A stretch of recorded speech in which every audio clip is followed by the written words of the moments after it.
Have you ever been stopped for no reason and treated like a criminal even though you did nothing wrong? Jamal Harris, a bright and polite 17-year-old, was walking home from school on a sunny afternoon in London when a police car pulled up beside him. Officer Reynolds jumped out first, eyes cold and suspicious, and shouted, "Hey kid, step over here now."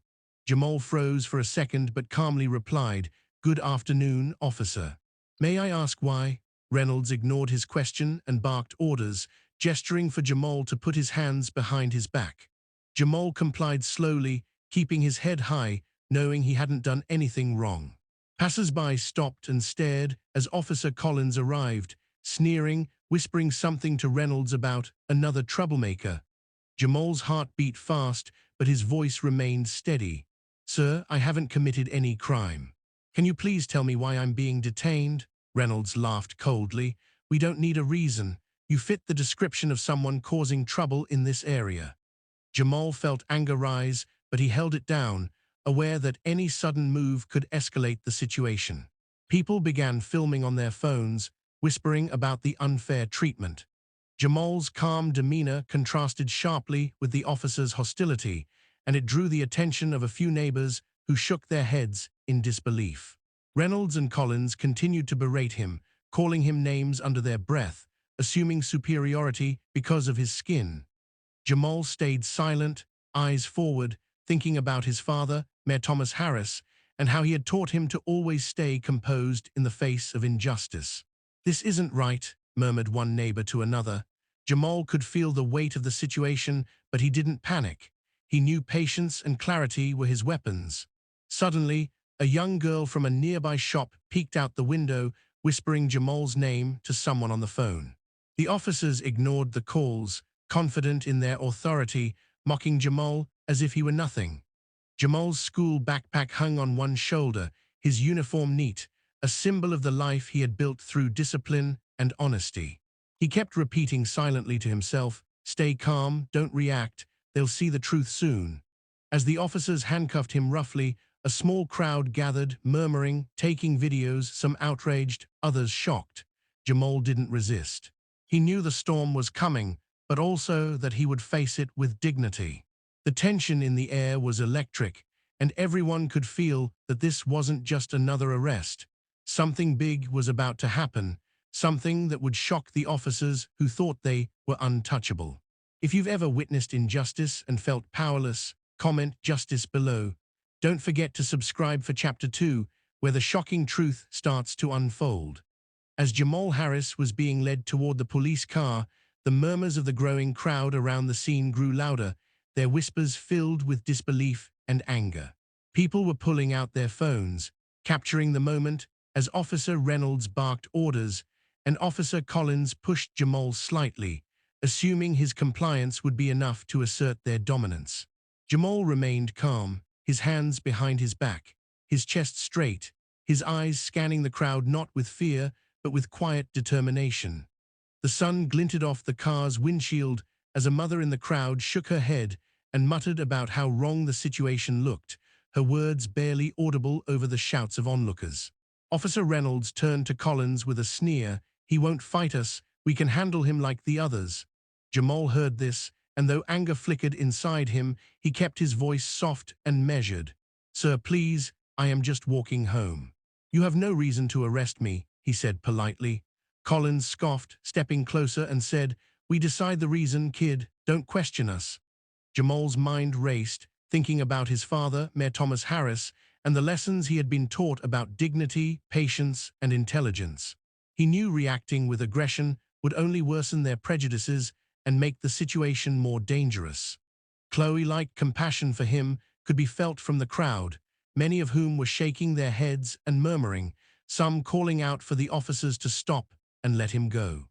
Jamal's calm composure contrasted sharply with the arrogance radiating from Reynolds and Collins, and the tension thickened like a storm cloud ready to burst.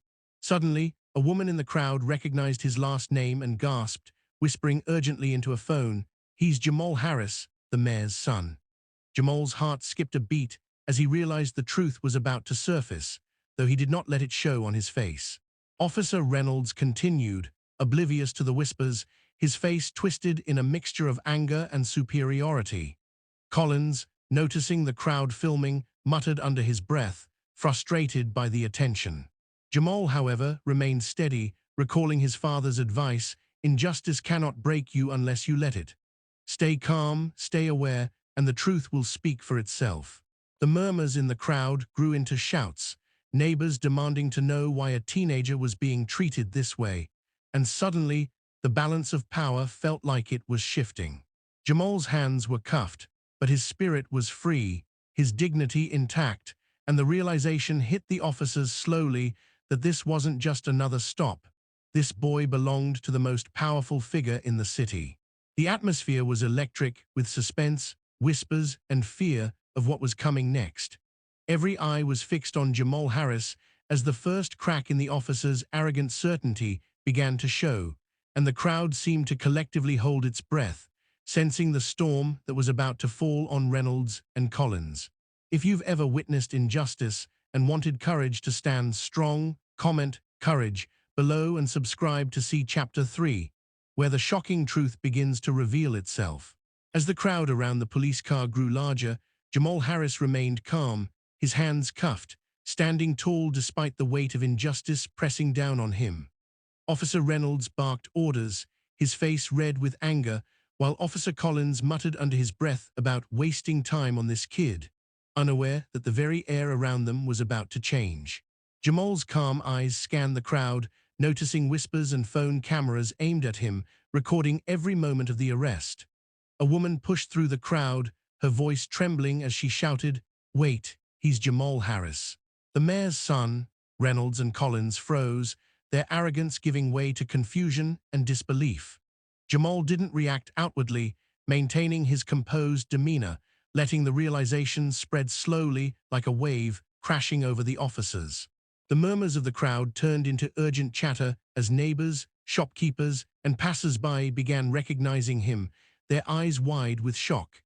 Jamal's father, Mayor Thomas Harris, arrived within moments, his presence commanding silence. He walked toward the officers, his voice calm but carrying the full weight of authority. "What is happening here?"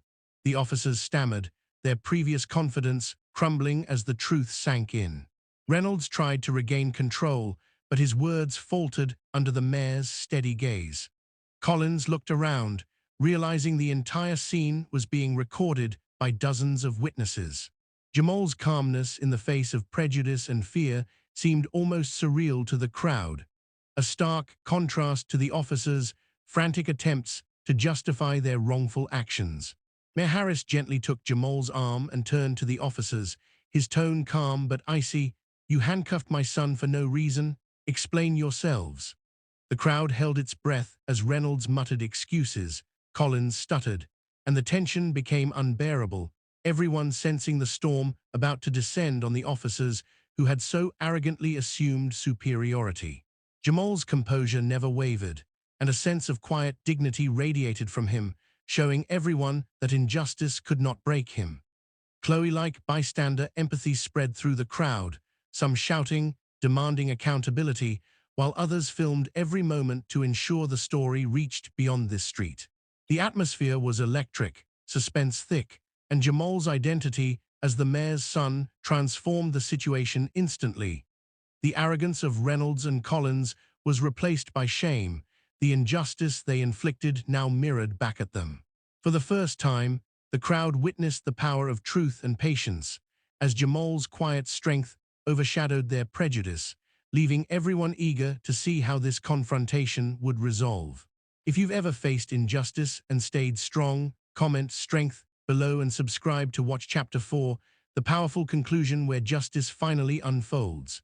The tension that had built up around Jamal Harris on the busy London street reached its peak as Mayor Thomas Harris stepped closer, his presence commanding instant respect and attention, causing a hush to fall over the murmuring crowd.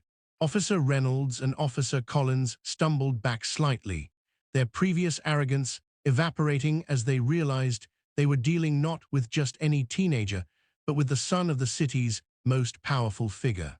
Jamal remained calm, hands still cuffed, his posture straight, his eyes steady and unwavering, showing the officers and the watching crowd that dignity could not be stripped away by prejudice.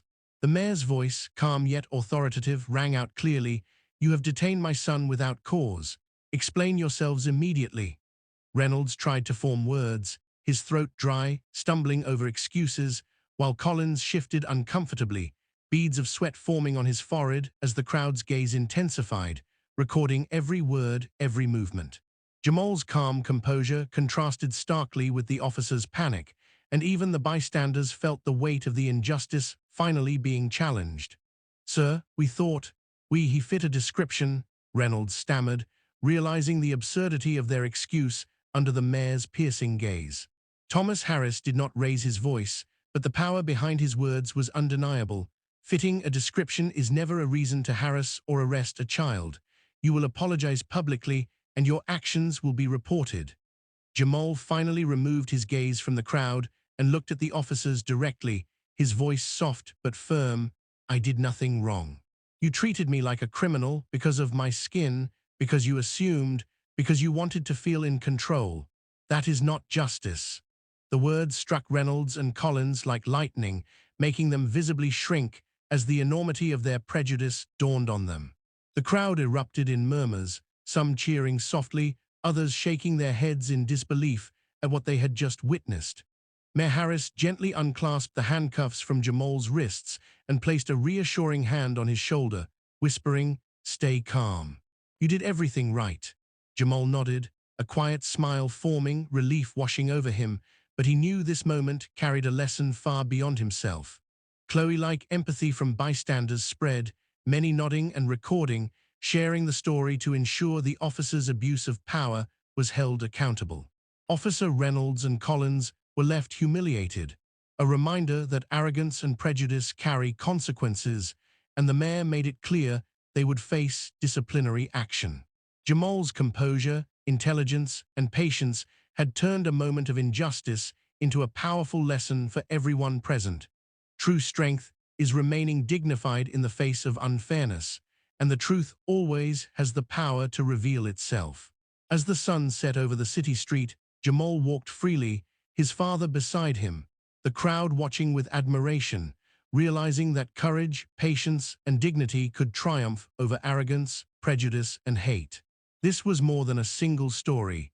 It was a lesson for everyone watching that injustice cannot stand when met with calm, intelligence, and truth, and that standing tall in the face of prejudice is the first step toward change. If you believe justice and dignity can overcome prejudice, comment "justice" below and subscribe for more powerful stories that inspire courage and hope. Remember, the greatest lessons in life often come from moments of injustice, and staying calm, composed, and true to yourself is the ultimate strength.